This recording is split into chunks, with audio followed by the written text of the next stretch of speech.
Hello, everyone. Thank you for joining us for the third edition of the Thai Virtual Startup Showcase. Today, we have some wonderful founders who are pitching at the Startup India session. As you know, Thai Bangalore is always founders first. And we have with us founders from Organic Manya and Truckship. We also have a special investment guest from Arali Ventures, Rajiv. And our host for today is Vijita Shastri, the ED of Thai Bangalore. So, guys, engage with the session, ask your questions, and interact with each other. Look forward to a fun and engaging session. Over to you, Vijita. Thank you. Thank you so much, Vinay. Much appreciated. And a warm welcome to every single of the audience. Firstly, those of us whom we are engaging for the first time in this virtual world, Happy New Year. Thank you so much for joining us, and we look forward to keep this engagement going. So without wasting more time, just to give you a format, is a startup showcase. So we have Madhu, we have Avijit. They will introduce themselves. They will introduce their startup. The ask will be there. The innovation will be there. Everything will be there. But first, we would like to start with Rajiv. So Rajiv is a Thai charter member, and he's also the from Arali Ventures, the founder MD. So Rajiv will be talking about what Arali Ventures does, and of course, Rajiv, I'm sure the founders and startups and other investors want to know about your startups, how you're doing, what's going on, and after that, we'll be having it's like a round table. It's informal. So, but as a moderator, my job is to make sure that 99% of the focus is on you folks, and just we keep it as short as scripts and as insightful and resourceful as possible. And we hope to also take in some questions. So, without further delay, Rajiv, with you, sir, go ahead, please. Thank you. Thank you, Vijeta. Hello, everyone. It's a pleasure to, as always, to chat on a Thai Bangalore forum. My name is Rajiv Raghunandan. I run a seed stage fund, a VC fund called Arali Ventures. Arali is actually a Kannada word. For those of you who know Kannada, you will recognize Arali as Arali Mala. So, I often say that we are the first fund in the world with a Kannada name. Of course, somewhere along the way, IDG rebranded themselves as Chirate, and that's also a Kannada word. So obviously they are better known, so they will claim to be the first fund with a Kannada name, but actually it's us. So anyway, we are a 2-year-old fund. We focus on seed stage investments in B2B tech companies, enterprise tech. When I say seed stage, our investment check size is relatively small. It ranges from about 100,000 USD to about 400,000 USD, which means 70 lakhs to about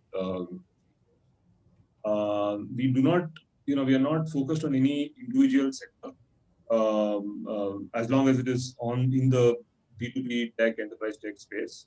We've made about 8 investments so far. We are a little over 2 years old.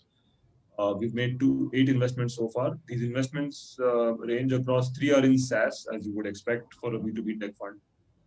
Sales tech, marketing tech, and data analytics. They are my 3 SaaS investments. We have one in health tech, which is a device for early stage detection of diabetic retinopathy. We have one in fintech, and then we have 2 actually in the robotic space that involve hardware. Even the health tech company involves hardware. So robotics, one is focused on last mile parcel sorting for logistics, and the other is focused on industrial manufacturing. And then I have one more we have one more investment in logistics, in international shipping. We are a 5-person team, 2 of us partners, Arun and I. Just so that some of you know more about us, we are actually not fund managers by background, unlike, I guess, many fund managers who worked in a VC fund before. We are actually spent about 16 years in the industry, in large corporates, and we're entrepreneurs ourselves. Before Arun and I came together, actually initially in 2015, where we set up an investment banking firm called Seedex, where we would help entrepreneurs raise seed capital from individual and institutional investors. So we actually sat on the founder side for the first 2-3 years. And then kind of logically evolved to setting up Arali as a fund. The thesis of the fund very clearly, for those of you who are B2B tech entrepreneurs, you will possibly appreciate it. When we were doing this investment banking gig with Seedex, one of the key things was that every VC fund only wanted to do B2C investment. And then, when we kind of went back and looked at the data, 2005 to 2015, if you look at the US, on venture capital raised, 50% is enterprise, went into enterprise, 50% was consumer. For a similar period, if you look at India, it is astonishingly skewed, obviously, toward consumer. It is almost 98% and 2% in favor of enterprise. So, while we knew that it will never become 50-50, and maybe we are decades away from that, we felt that there was clearly a paucity for enterprise tech capital. There was a paucity for early stage institutional capital. And our whole thesis was that, enterprise will get a lot more capital.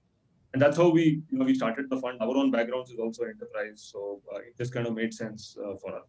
And, we're definitely happy to know that in the last 3 years, 2 years since the fund went live, all of us have now heard and seen about much larger venture capital funds bringing in and investing proactively into enterprise tech.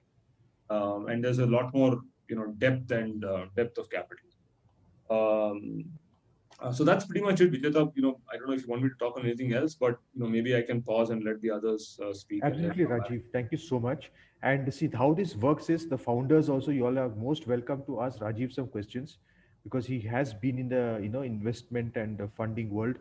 Your ask, can he guide you? Can he just give you some inputs as to which are the investors that you can talk to? How do you prepare yourself well to talk to more seasoned investors? So it's there for you guys to have these conversations. All right. So Madhu, would you like to go next? Your presentation, your ask, you and Rajesh can talk about it, whatever you like to go for it. Yeah, please go ahead. Sure, we can go for it.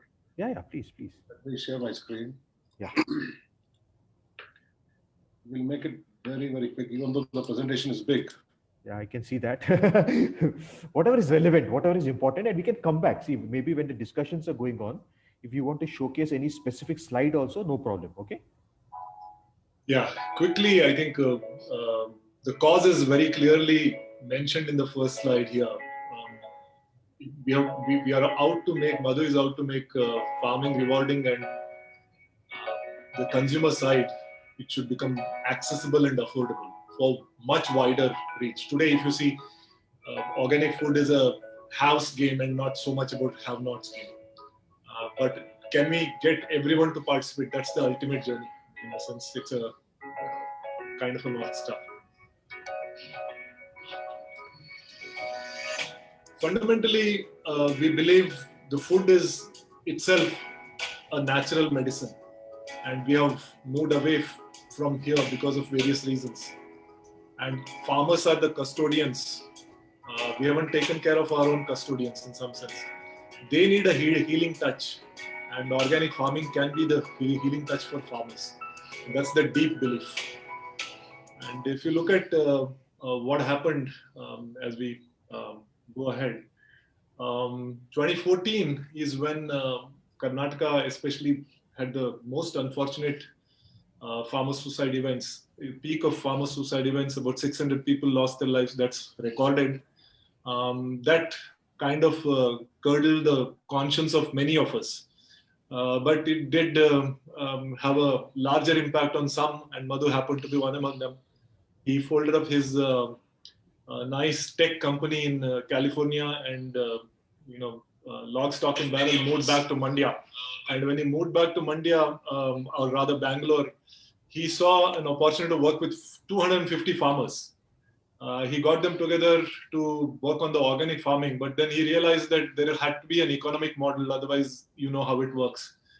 Pure NGO or a pure social venture often doesn't make it big. And he said, he came from the business world. He said, let me apply the rules of economics to some extent. And the experiment started by setting up one organic supermarket on Bangalore-Mysore highway. Okay, and meantime, there was a cooperative society he had formed. 250 farmers had registered. The journey started by connecting the two ends. So one was on the real problem side with the farmers, and the second is really the consumer side and making the economic connect to both ends. And to his, fortune and everybody's fortune, within 6 months, the single store had clocked 150k US dollars, which is equivalent of 1 CR, Indian rupee revenue. And in 4 months, in fact, it had touched 1 CR. So that gave him confidence to set up something in Bangalore. And our first store was set up in HSR layout. Meantime, as the days progressed, there were other things that happened. Farmers came and said, now we have cows.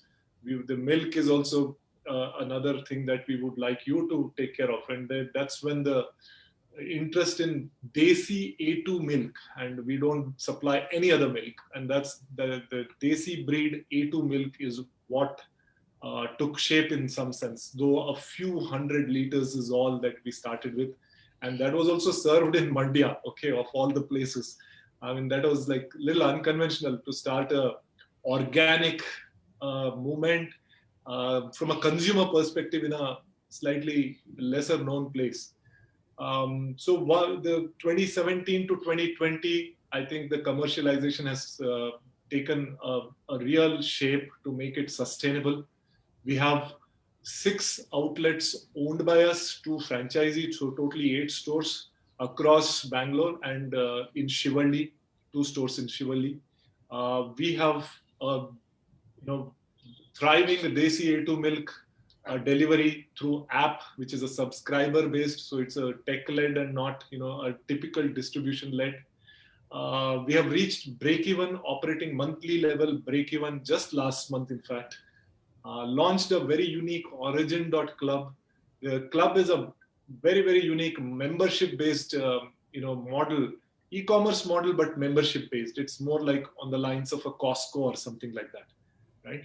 And all our efforts have been now recognized as well. So we are one of the coveted winners of the National Startup India Award, constituted by Prime Minister's office, in fact. More importantly, quickly, we don't want to spend too much time, but what gives us true pleasure is the story of Nagama in a village who has set up her kitchen garden, sweat donation camps, farmer training programs, farmer club. Because why we wanted to just showcase this is the category under which we have been recognized at a national level. So we are doing something right where we are connecting the economics to the cause, and this is a cause part. But really, from a commercial perspective, we are very clear. It's not it's a conscious venture, not a social venture. 8 stores, 400 plus SKUs of our own. We have our own warehouse. We procure, we grade them, we clean them. We have a production of chakki atta, making oil, all of that in Mandya. And 50,000 plus customers we have served so far. Desi A2 milk app, we have roughly around 1,500 subscribers and growing at a 20% month-on-month increase in growth. Much of our milk is sourced from the villages and tribes around Nagarhole National Forest. Piriyapatna is where our the collection center is. This is one thing unique about this is it is unadulterated, untouched, no chemicals, even from a packaging perspective. It is as collected, comes to Bangalore. So it has some logistics challenges, supply chain challenges, and we have been solving them. And it's been a very unique offering and a product for us. And the last one is the Origin Club. It's a unique model. The idea is simple. Idea is currently, if you look at the produce price, organic produce price, it is 100% premium to a non-organic one. And therefore, the adoption rates are just 1% growth. And we are trying to break that model. And we want to bring it down by like 25%. That's what we have crashed with Origin Club. And you will see that, so it's a bit of a tech there behind, definitely, yes. And very important factor here is what we call as a transparent pricing. And you can see as it comes up, the transparent pricing is broken down to the level of procurement price and all the processing stages. And obviously, since it is warehouse to home delivery, the store costs and all others are crashed.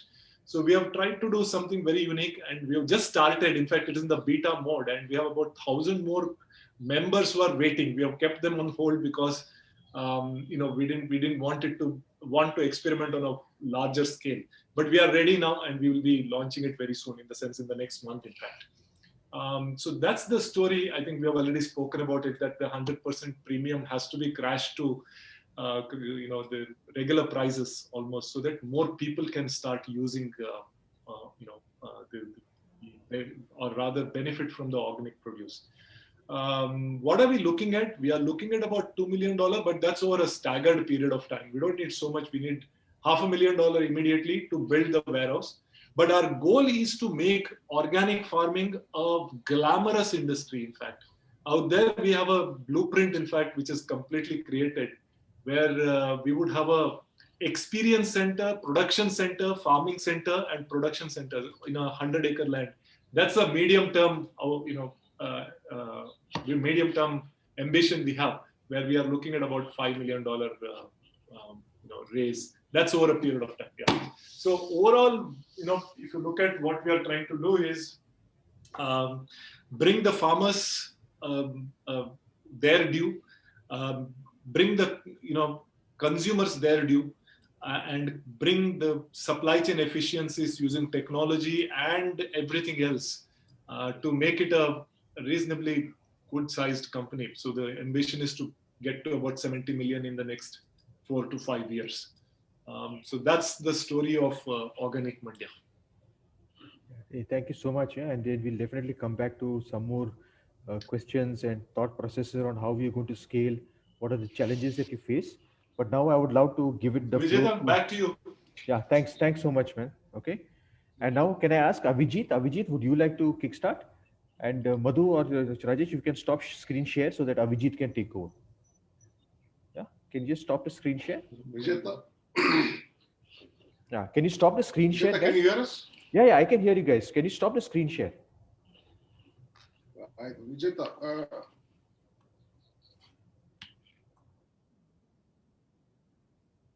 yeah, can you stop the screen share so that, yeah, please, Avijit, you can continue. Yeah, is my screen visible to all? Yeah, it's visible, Avijit, please. Hey everybody, I am Avijit, co-founder of Prakshape. We are an agri-tech company working with farming businesses to automate farm surveillance. So we utilize intensively any global satellite which are open source. We rely heavily on the agronomy team and ground vehicle imagery to provide localization as a service, like where exactly to look for a particular crop or a particular variety for purchasing or procurement. Advisory as a service to the farmers and like farm operators, and mechanization as a service. From a product point of view, we have released 3 products for monitoring all the farms in India and advising the farmers within 1 day of time. So I will come directly to the use cases and like how companies are utilizing our information. This is the API suite through which we deliver. We don't do any kind of branding. Our whole data set, our whole APIs are white labeled, and companies can directly start utilizing Create Advisory on top of that and start the delivery directly to the farmers, farm gate operators, or agri professionals. So we currently work with almost 35 agri businesses, and this Kharif we monitored roughly 1.6 million farms. And whole of the farm data, like in a season, we are able to monitor any given farm in India roughly 20 to 40 times, which gives the farmer very high, let's say, insight about the farm, where exactly any kind of issue is there in the farm, where what is the action that needs to be taken by the farmer. So we'll directly come to one of the direct use cases. Like these are the data points that we are delivering. Any kind of issue which is ongoing in the farm, we are able to detect within 1 day, and the farmers are able to, let's say, do any kind of spraying activity or irrigation check or any kind of sampling activities on the ground.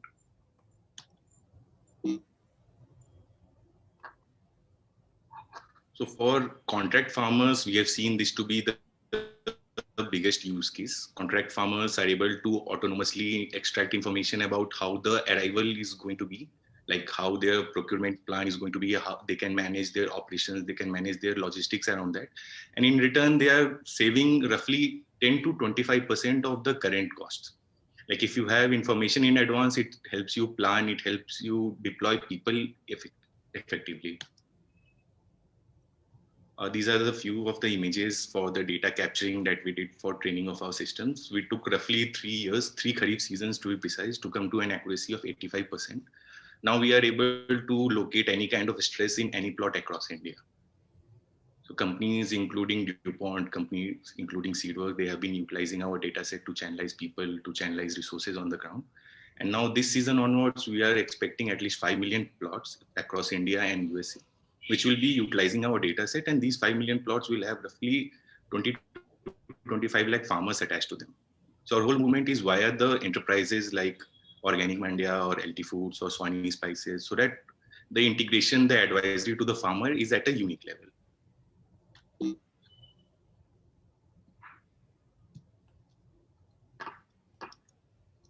I would love to take questions around that. Like, I don't want to get too much deep into technicalities of the things, but people can utilize any kind of openly available data through Prakshape and can create customized advisory for the farmers or farm gate operators. That's our whole idea of approach. Great. Thank you. Thank you so much, Avijit. And I also see, Avijit, that you already have some customers like Escorts and Big Basket, etc. Right? So Yes. one question that I want to ask you is, how did you find these customers? Do you have a sales team? Did you approach them? Did they approach you? How did that growth and sales happen? Single salesperson, like whole of our team is tech driven. So we started publishing free reports for the industry. We started doing free POC just to validate the usability of the data. Okay. Okay. Started in 2016, the 2016, 17 and 18, these 3 years were kind of trial years. And companies including Scotts, Corteva and LT Food, they have been doing multiple POCs. They have been iterating our models over time and time. So that we came to an 85% accuracy level. So last season, like this Kharif 2020, all of our validated accuracy is more than 85% because of these claims. Okay, interesting. And Abhijit, do you have any ask? Are you looking for funding? Are you looking for more customers? The audience would love to know that. So you can talk about that freely, please. So actually, we are looking for companies who are going to work with farmers. Okay. Like Okay. since the tech is ready, the tech will be the same. If you want to work in any aspect with the farmers, let it be advisory, let it be renter services or procurement aspect. The same data, the same surveillance can help. Our whole idea is to onboard as many startups, as many enterprises as possible, provide you with, let's say, a 6-month demonstration this coming Kharif. And if it suits, the companies can start utilizing our data sets. Okay, great. And one more question for you, Abhijit, very quickly. I also see that there are names here like, Easy Krishi, Agro Vihar, Yeah. Brahmachari, and, all these Bharat Agri. These are startups. Yeah. So who are these people? These are like startups who have been working in agriculture at a smaller level, like they don't market themselves. Okay. They have been working with, let's say, 500 farmers or 1,000 farmers or 5,000 farmers. Mm-hmm. So they are also a very good utilizers of our data sets. They have been utilizing our data set and providing customized advisory to their native farmers. Okay. And you have a revenue model in this, correct? Yeah, so we price like a flat of 10 rupee per acre per month. In 1 month, you'll be getting somewhere between 10 to 15 images for the particular plot. Okay, I got this. All right. So now let us quickly, I would like there's a question that is coming from Sanjeev for Organic Mandia. So Madhu and Rajesh, if you'd like to answer this question, that could your model be converted to some sort of a template to replicate other parts of Karnataka, India? I think you can see that question that is there. Sure, we can definitely convert. It's a replicable model, Okay. and I think the whole country needs such a model to access good food and good health. Yeah, Vijeta, in fact, I just want to, because I've been studying this a little bit more from an academic perspective as well, so that we can find a blueprint and scale this up. The one thing we need is there is someone like Madhu who is required on the ground. Okay, so that's an essential part of scaling up. Because, today we have received some, one more reference, someone like Madhu in Nasik. Now, if that person is going to be, he'll be the fulcrum around whom the entire thing can be built. Like, the logistics part, tech part, identifying the SKUs, all that can be done. That's very simple. but you need one leader at the ground level, grassroots level, who's going to work with the farmers. I get that, Rajesh. So the specific question here, Madhu, is what are the initial investments? How are you going to scale it up? Is it documented somewhere? So if you see I just want to pay attention to the question that has come in. How would you guys like to answer that? Right, you see it, right? It's on the chat. Okay. It's there on the chat. If you can just see that, could your model be converted to some sort of a template to replicate in other parts of Karnataka or India? Is it documented somewhere? And what are the initial investments? So that's a specific question that has come in for Madhu. Not documented. Okay. Because we did not start it as an academic. Okay, of course. Not documented, but definitely yes, it can be replicated. We can come up with a white paper, and it can be replicated across India. And we also do training programs, which explaining our model, so people can attend our training programs and learn from our programs. Okay, so I just want to understand, when you say you do training programs, where do you do these training programs? Are these virtual or in the fields, or how does it work? It is a live training program. First of all, it's a free training program. Okay. We do once in a month. All right. It's a physical training program, not a live. All right, great. Because we are not into technology. We are into backend. We're working with farmers. And most of our crowd are farmers. Mm-hmm. So physical program is what we do. All right, great. So what I would request, from you and Rajesh also, please share about those programs so that it can be put on the chat window. And if there's some way for people, the audience, etc., which is on Facebook Live, etc., right? We want to, our part of the thing that we at TiE want to do is we want to encourage such kind of sessions to happen and spread the word. So please help us to do that. Okay. Sure. Fantastic. So now, Rajiv, I would like you to just step into the picture now. Okay, you have seen you've taken a glimpse of the presentations from both the founders, from the teams. Is there something that you would like to give them some input? Because I think one is that Organic Mandya is saying that they're looking for funding, and how can they go about that? So if there's some interactions that you guys want to have with each other, I would like to encourage that. And the one more thing that I want to also understand is, between the two founders, right? Is there some synergies that you see that where you guys can come together and build the innovations and your respective platforms is something that would be really vital for the ecosystem? So these are the two inputs that I'm giving. And now over to you, Rajiv, please.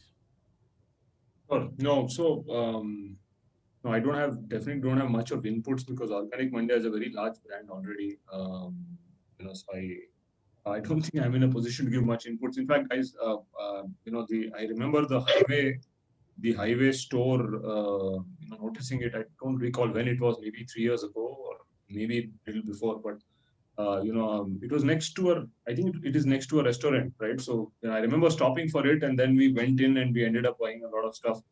And from there on, the recall started, and then of course the HSR layout. I stay nearby to HSR.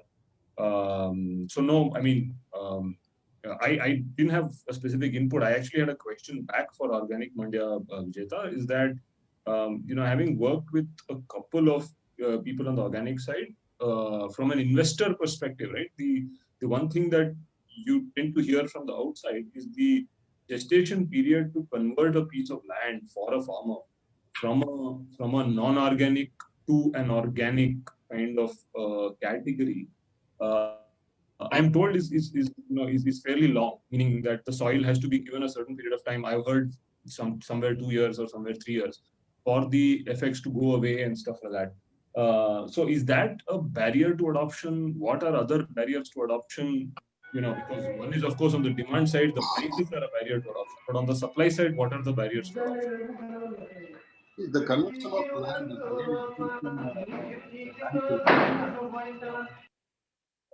depends from land to land. Especially in South India, converting into organic is pretty easy because South India, the organic green revolution started coming in only in 85s, late 85s, until early.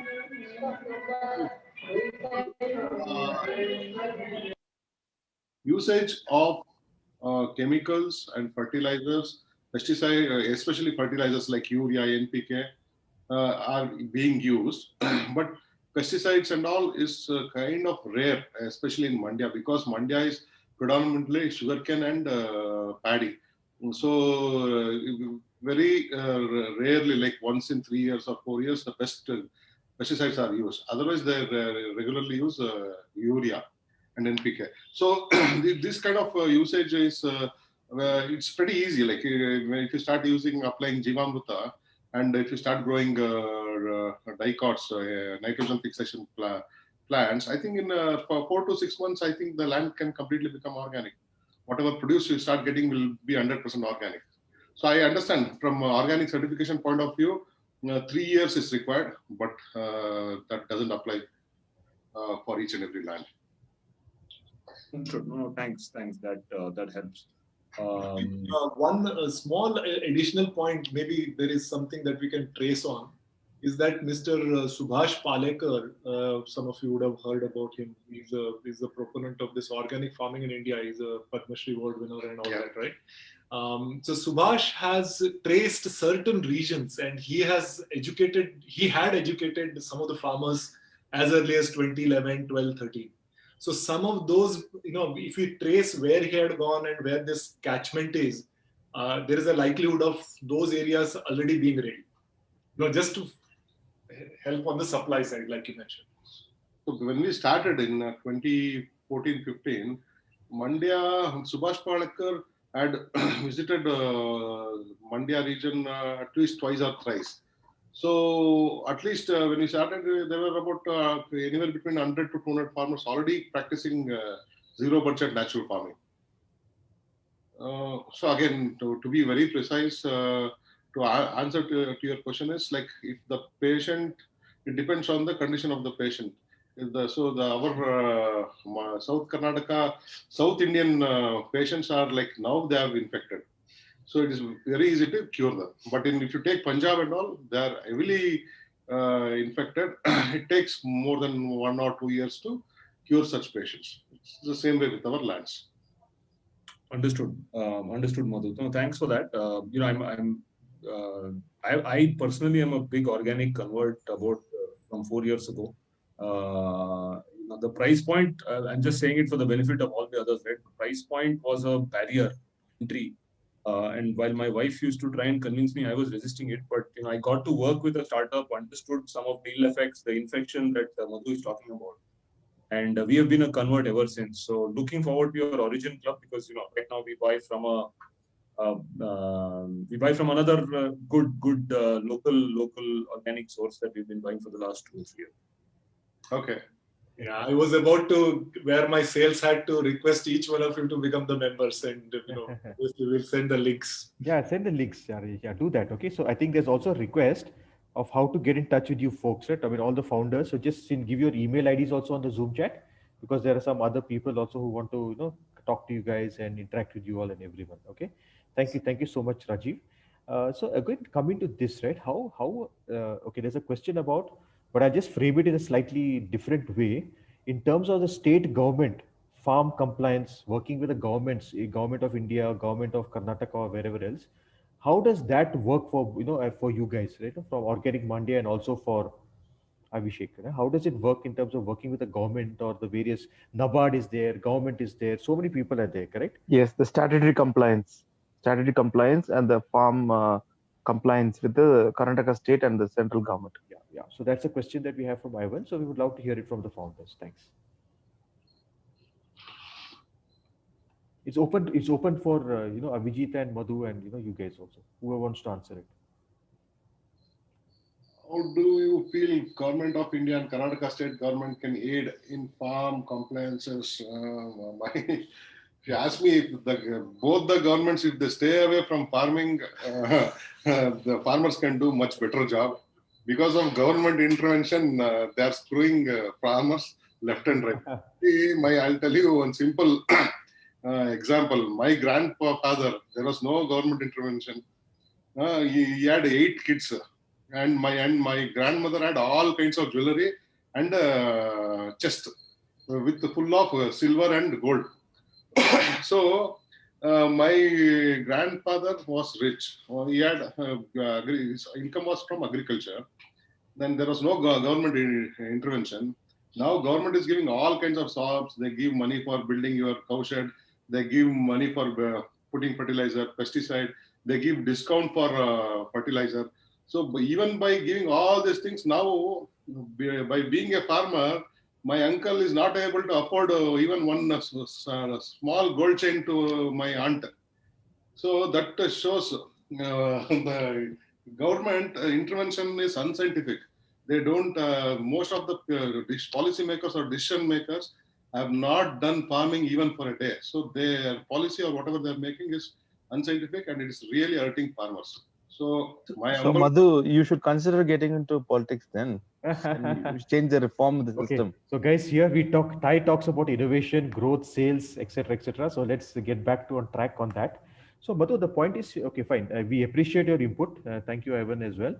But let's talk about like what is possible, right? Within the world of startups and innovation and associations, etc. So what do you think, Madhu? What can, for example, what can Ty do for you? There are so many NASCOM is there, Ty is there, associations are there. Like we would love to share about all your learnings. We can publish your things. It's for Avijit and for Madhu as well, right? So keeping it on a positive point of view, what else can we help you out with? That's what the focus here is. see, what can educators do to farming? See, we educators have spread. Like we don't know about farming. We always pursue or we think farming is not a profitable venture. That notion what we have is wrong. Taj Mahal, Red Fort, Qutub Minar, Pakranangal Dam, KRS Dam, Vidhan Sauda, our High Court in Bangalore, all these buildings were built by farmers' income. There was no other technical income during those times. Yeah. And farmers were paying 33% of their income to the kings. That's how kings used to sell in Vijayanagara, Hampi and all, they used to sell gold, diamond on the streets. That's why British came to India. When farming was predominant in India, there is a study by Angus Madison, who's a British economist. He says India's GDP was anywhere between 32 to 33% from century 1 to 1750, 1750 century. 1750 years, India was the richest country in the whole world. And we should remember that agriculture was the only source of income for those richness. That's why Mughals came to India to rob. That's why British came to India to rob. We should understand this truth. Now, after when the Green Revolution came, our scientists or so learned scientists taught us a wrong method, monocropping. They taught. So the profitability was gone in agriculture. So we started doing wrong things, and agriculture, the situation of agriculture, you have seen. So we have to rightly educate. It's not only software engineering or a doctor or a lawyer or CA earns you money. Even agriculture earns you greater money than that. We should start educating that. And a forum like Thai talks about agriculture. It can also become a equal profession like other professions. Yeah, I'll just add, the spirit of what he mentioned in maybe a minute, and I know others also have something to talk about. See, what Madhu is saying is, I'll just give one example. Today, organic produce, when you don't treat it with chemicals, it will have worms, for example, right? As a consumer, I'm just giving you one example. Now, the moment there is a worm, the consumer is affected and they say, boss, your product is not good. If it is chemically laden, worms will not come. That is guaranteed now. Okay, we have established this, right? If you look at our grannies or many of the villages and small towns where we have grown up, every 15 days people used to take care of those grains. You would put it under the sun. There is something called right? All this at home. So we have to take care of our grains, and we have forgotten food is actually the most important part. All of us are having lifestyle diseases only because we have got that wrong, right?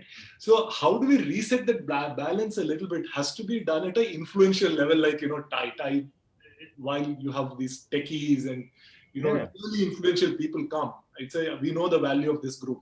And start dialoguing on some of those non-technology areas which are essential elements of our life. Correct. That reset has to happen. That's our point of view. Totally agree. And so would love to be able to share some of the literature, the literature that you have about, what you said, right? The lifestyle diseases, how can people avoid all that? etc., etc. There's a lot of techies, not to they're nice people in this world, but they're Exactly. also interested, right? What is this organic farming all about? Can they contribute? Can we? So Absolutely. we also have IoT forum and a special interest group on agriculture. Sure. So we'll reach out to you guys. I will make sure that we talk and we connect and we figure things out. Okay. And there is one more question that is coming about, and any of this is open to both you guys. Anyone wants to talk about this, about vertical farming? And would there be? I think you can see this, right? Vijit and Madhu Rajesh, you can see the question. It's from Sanjeev. Would there be better control over quality? Would it still be organic? It's about vertical farming in urban areas. Yeah, see, organic vertical farming, it all looks good on paper, like how you do business plan on Excel sheet. Likewise, it looks good on paper. Vertical farming has its own challenges because see, when you have maintenance is very high. You have to keep changing the soil. You have to. It's not very practical, but for when it comes to food grains, but when it comes to decorative piece or where the maintenance is low, where you don't have to cater you don't have to look at it, it's okay, but definitely not for food grains or vegetables. Yeah. One of the learnings, and my learning has been by staying next to him. So it's a derived function in some sense. If you look at the energy equation, okay, it just doesn't make sense for vertical farming. We all have a poda and we grow some certain things on 12th floor in my balcony. The water, the energy that you take to lug the water, it just isn't sustainable at all. Okay. But still, if we are not negative about it, because let people get their hands soiled.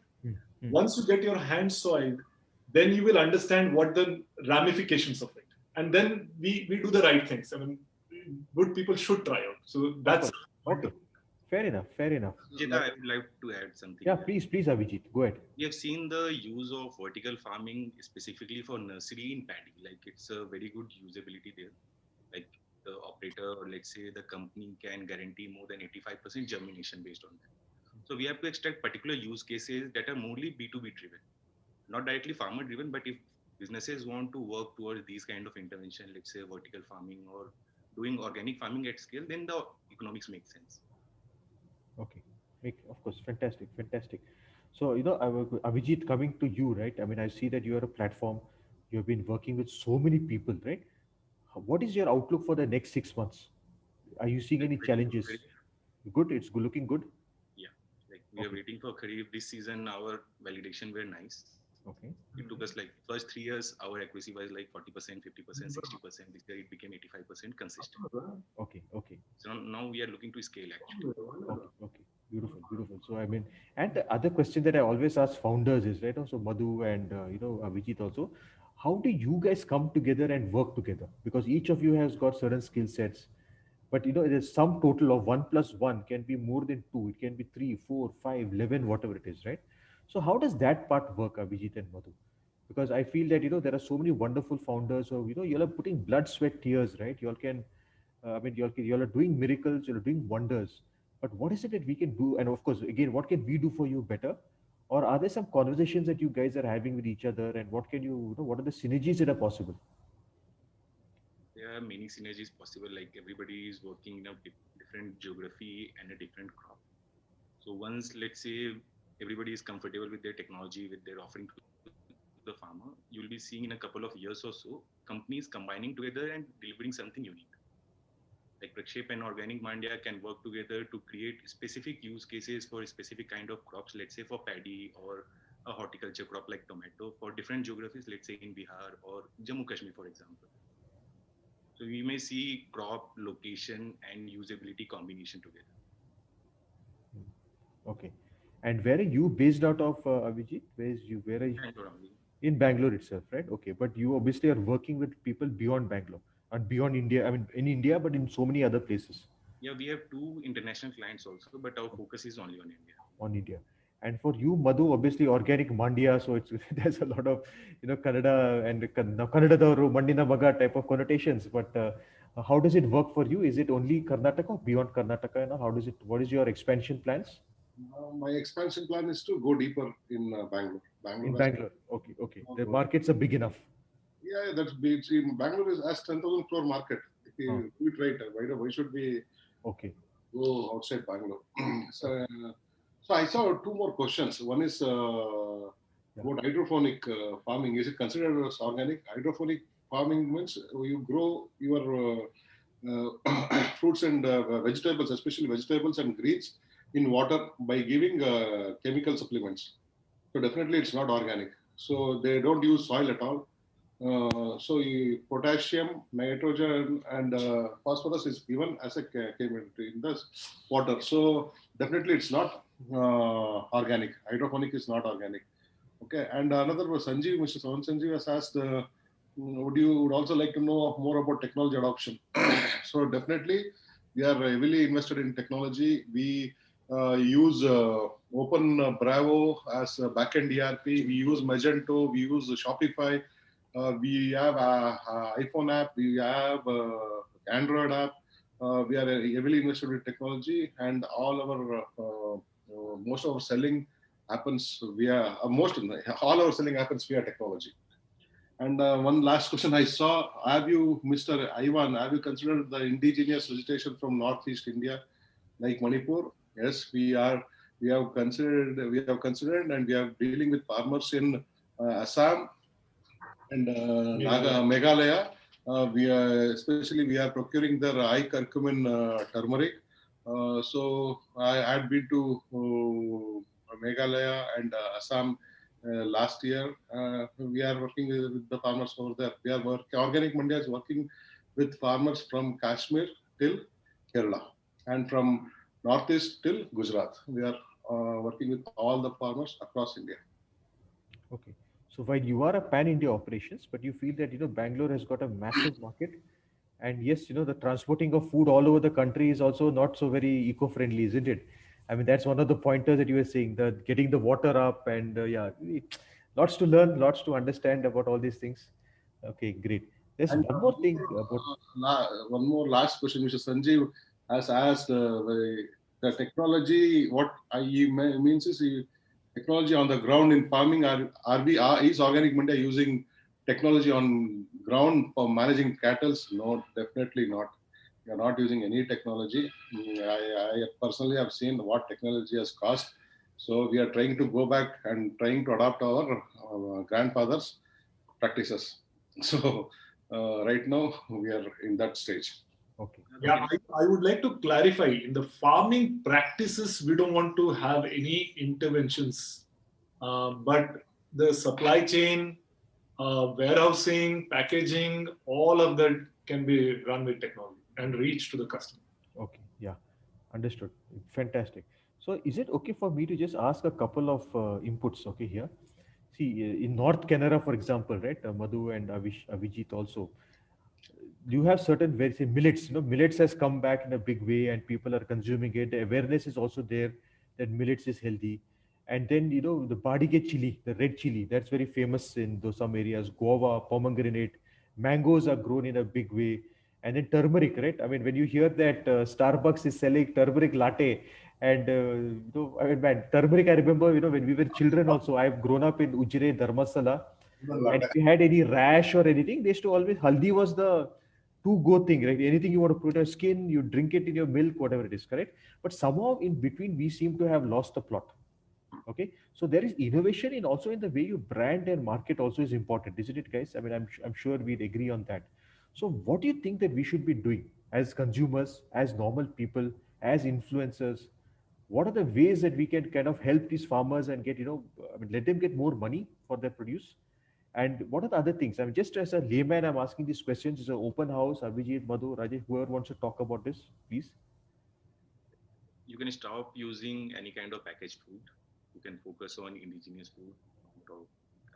Like Organic Mandia, so you can purchase anytime. You can purchase from Namdharis, cook it yourself, and then eat. This is the only process that is going to help the farmers directly. It's not organic. Namdhari is a fresh. It's not organic. I think most people in Bangalore get confused with Namdhari.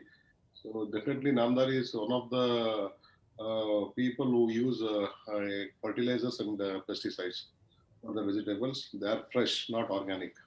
I'm not particularly against inorganic. Like you have to look at on the yield factor also. Like these are mainly for enhancing the yield of the farmers. Like companies like DuPont, they've been working intensively just for the food. From that perspective, we think like organic and inorganic have totally different market, totally different use cases and uses. You're right. Yeah, you are right. Totally. See, and also price point, guys. Okay, let us be a little bit honest about this. Like, look, 80%, 90% of our consuming class is having whatever constraints, right? They would prefer to consume something that is a 20 rupee rice rather than a 50 rupees or 60 rupees rice. And that's a fact of life. Okay, we want to give them the best. We want to make sure that people are healthy. Okay, but how does this get solved? I mean, I'm not saying that you can give me an answer or we have a magic wand, but maybe in just terms of adoption of certain things, like what do we do best and how do we trust? Because see, one of the things very honestly that comes out as a consumer is that there are so much of branding and labeling that's happening that you get totally confused. Who do we trust and what is the best way to do about as a consumer? If I may ask this question to you guys. See, when you say it's expensive, the oil what Ganguly recommended, Fortune, and that is around 150 rupees. Cold pressed oil, which is made in this thing using cow, this thing, or you do a cold pressing oil, right? That is 300 rupees. Now, okay, if you can, in a month you consume probably 500 ml of oil. In a year, 6 liters. 150 into 6 is 900 rupees. Yeah, which is nothing. Yeah. In 10 years, 9,000. In 20 years, 18,000. In 30 years, 27,000. If you feel that it's expensive, ask Saurav Ganguly how much he has paid for his tent. Huh? That has a big effect on your health. Now, people are not understanding by going for cheaper things. See, why should we? Because why do you want to make it cheaper? Don't you want to give good prices for farmer? Don't you want him to live a normal life? Everyone wants. They do hashtagging for farmer. We love farmers. They put, but when it comes to price, shouldn't earn a respectable price? So, Madhu, I was talking about 80 or 90%. I was not including myself too much in that. Okay, Vijay, to solve your this thing, I understand. I understand your point. To solve your this thing, that's why we have launched Origin.club, where we don't put margin on each and every product. Okay. It's direct farmer pricing, delivered to your houses, plus logistics, and we charge a fixed membership fee. Okay. So this pricing definitely will reach to many. It will be more affordable and more people can buy. And I think your point here is as consumption increases, the prices automatically starts coming down, isn't it? Vijay, you said you asked one of the things, right? What can government do? Yeah. We have swung on the other side. It is not wrong because that's how you experiment and find out. And in food and nature related, it takes 2 decades, 3 decades to figure it out. What was right, what was wrong. 30 years back, they sold ghee is not good. Coconut oil is the worst thing. Right now we have reversed that. There are scientific evidences to establish Alzheimer's is a cause of not having the essential oils in our body. Now we are saying no, ghee is good. Everybody, Akshay Kumar comes and says eat ghee, right? So this toggling between the two, a technology, for example, you can test it overnight and tomorrow morning you will know. Worst case, you put it in production and you will instantly know. Health and nature takes 20, 30 years for you to realize what the problem has been. Okay, so why I gave this context is the governments have done everything so that we could get our production levels higher, right? We are not negative about green revolution, but it was required because we were hungry. We couldn't feed 1 billion people. We were not billion, whatever, 600 million, 800 million people. We couldn't feed. So you need to produce. Everybody put their effort on producing. And there we have brought industrialization. So SOPs are there on that part of the world. SOPs are not there on the organic side of the world. Sugar costs 30 rupees because it's highly, highly discounted at all levels. Jaggery costs you 80 rupees because it is natural and there are no SOPs. So government has to rebalance this in some way so that the competition becomes fair. Yeah. Right? One part. The second is all about as you said, economies of scale. Now, once you have economies of scale, everything comes down. right? We are at a less than 1% consumption of organic produce at this moment. Less than 1%. So you know where we are lopsided.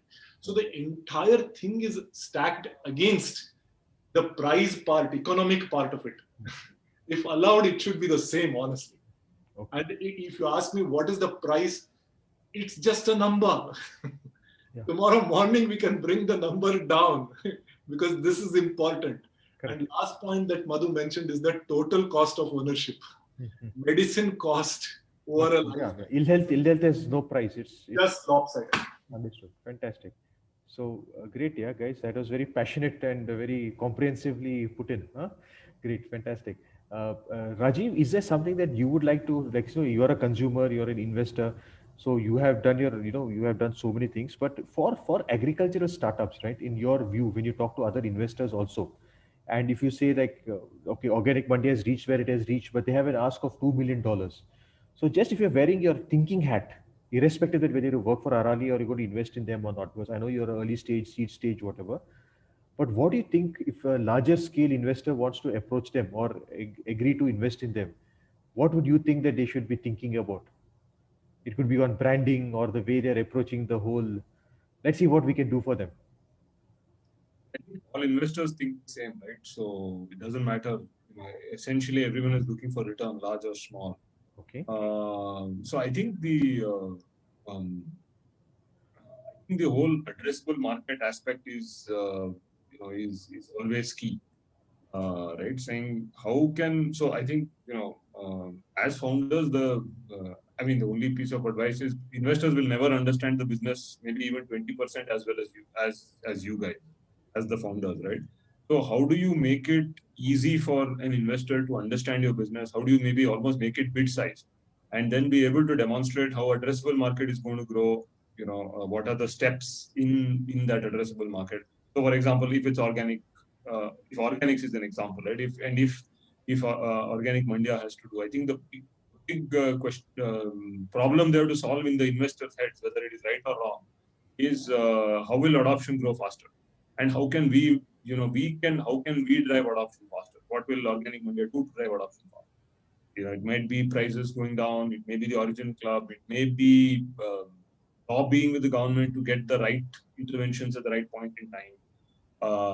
I think that, if you ask me, that's key. The other thing that I would, as an early stage seed investor, right, sitting on the outside, I don't understand agri-tech at all, which is the reason I talk a lot, but I've been silent today. Is because agri-tech is always seen as a very large capital gain, and rightly so, maybe, right? Organic Mandia is saying I need to raise 2 million, right? But maybe to Avijit and others, for seed investors, if again educating investors, and if there are opportunities for smaller seed investors who come in with smaller investments, right now the verdict is we can't even play in this space. But maybe that's not the case. Maybe there is an opportunity to play in pockets in certain areas, right? Like, for example, I know I can't do e-commerce because I'm a small investor, but one of our investments is a company that does last mile parcel sorting for logistics companies. Right? So we find a way in which we can participate in the growth of that ecosystem. So that would be my other selfish request to all agri founders is, help us understand how seed stage investors can play in agri-tech. What areas can we play in and can we make a difference? Awesome. Thanks, Rajiv. That was very nicely put. So there is hope. Great. So Avijit, you have been, I think, slightly lesser on the speaking front. Is there something that you would like to share with us? You're looking for funding. You want to push it forward. What else can we do for you? We are looking for partnerships. So any student even who wants to come into agri-tech, they can utilize our infrastructure for free. This okay, interesting. Wow, that's nice. So we can move forward and we can look on the economics in the coming years. Okay, that's a very generous offer, sir. That's right. So okay, maybe we can figure out how we can let some of the students know. But very quickly, right? When you say students, no, what kind of students? They have to be from agriculture university or something like that, or what is it? We want engineers to come into it. Want engineers. So Madhu, he doesn't want engineers. I like this, but it's a very, I don't know how we managed to get two very separate kind of, but do you guys know each other from before? Quick question. Madhu and Avijit, you guys have spoken to each other, met each other? No. Nothing. I'm meeting Avijit for the first time. Okay. See, because we guys kind of networked with you folks because Vinay and me were there at the Startup India showcase, the Prarambh showcase, and we kind of said like you guys are doing something very different, and we kind of reached out to you folks and asked you all to come on the showcase. But that's how we've come, and Rajiv is of course very very supportive to us whenever founders and startups have to be things. So great guys, listen, it's 5:31. Okay, so this is again very nice of you, very kind of you, honestly. Thanks for that. And we need that, especially the agri people need a little bit more help. No, we agreed. See, but then as Rajiv very clearly said, no, that as an investor, he's an early stage, just he wants to, he's seeking your advice and education. So the same way we also, as an association, we are normal, and we are also, we try to keep as neutral as possible, and we work with embassies, we work with investment authorities, we work with governments, we work with accelerators. Okay. So Netherlands government and few others, whatever. There are a lot of people who want to do some work with us. So educators, help us. We are, no, let's have an offline discussion. And you, of course, guys, Madan Padki, and now Rajiv as well. So whatever we can do for you folks, let us know. Okay. But again, coming back, is there any messaging that you want to give to the audience and something that you like to share? Try not to keep it too controversial, but still go for it, man. No problem. I think the ask is already made very clear by the man. Yeah. Have some leeway for the farmer wherever possible, right? Wherever possible, educate others, bring more people, make them understand, and look at a longer term view when it comes to something that is so essential for us, right? So that's our really the biggest message. Second is, I'll get a little bit more selfish, become the member of origin.club as origin.club, right? We will serve you. I'm sure your wallet will be much heavier after that. So that's the second one. And third is, for people like Rajiv, whoever is talking to the policymakers or wider ecosystem where you have a lot of influence, do bring these conversations into play, so that it is not just the 100x in that those are the ones which should win. There is a category which is a long-term, very important factor. A little bit of rebalancing is required from all of you in terms of influence. Yeah, I think that makes a lot of sense. And I like what Madhu said also, right? He's saying, look, health is important. So you have to balance about that. Then look at the farmers. The farmers need support. So maybe we consume something where, like unit economics, we are paying a little bit more, but in the long term, for us and for the entire ecosystem, it's a much more beneficial play. I think that's well said, Madhu. I think you said it very nicely. Thank you for that. Much appreciated. Okay. Thank you. And Avijit? Like, we would love to invite people into agriculture. Like, people come into agriculture, but in 3-4 months, we have seen them skipping to different industries like gaming, edtech, or any kind of fintech. So here you need to have just patience. You need to wait for a couple of seasons for fruit to come. Okay, that's you speak so calmly, so nicely, so softly. It's like very, but yeah, thank you for that. You're right. We need people, but it's a very dichotomy kind of thing. One way we're saying that there are too many people who are dependent on agriculture, not agritech, but agriculture, right? Because there's a problem. The agriculture is not able to sustain such a large population. But what you are saying here is the engineers, the students, if they come into agriculture, they will actually help the farmers to do better in life. So I think that's a very, very well put. Okay, thank you so much, Avijit, for this. All right, much appreciated. And Rajiv, sir, your closing word, something that you'd like to say? No, no major closing words. I would definitely urge everyone to go organic. As someone who has gone organic in vegetables, fruits, and grains over the last 4 years, I mean, sometimes when I don't get you don't get some particular vegetable on a week, and then I have to replenish it with the regular store. You won't believe it that, if you eat organic for about 4 years, maybe which I've been doing, and I get a regular beans or bottle gourd, the taste difference is so stark that it is almost funny. We kept thinking something was wrong till we realized one day that no, it's just the difference.